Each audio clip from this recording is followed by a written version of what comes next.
Hello and welcome to another edition of Tips That Wow, and we're going to look a little bit about nerves. Keeping you cool on the big day. It's not always easy, is it? Particularly for people who aren't used to being in the spotlight. Some people thrive, a lot of people don't like the idea, and that can apply to the bride and the groom obviously, but also the best man, the parents and so on. And you've got to cope with the fact that all eyes are on you, and in some cases you may have to speak publicly, which you may not like to do, or do some kind of action. So what can you do to make it a little less traumatic? One thing is possibly you can practice. What I mean by that is, if you've got a speech, you can obviously rehearse that.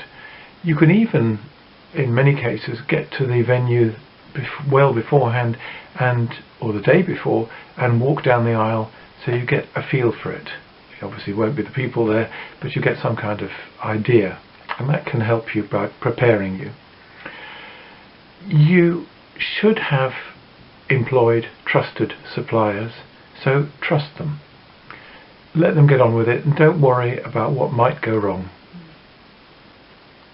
Yeah, that's important.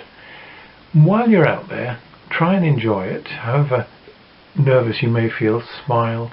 Take a couple of deep breaths before you appear in the public eye.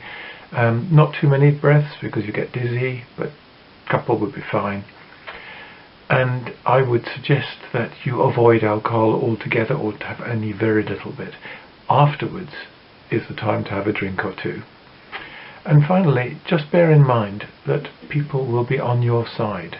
They're not looking for you to make a mistake or something like that. They'll be supporting you. The whole idea is that you have the day of your life and that it's wonderful. So give it a chance. Don't worry too much about it. Have a lovely time. Please join me again for another Tip That Wow session.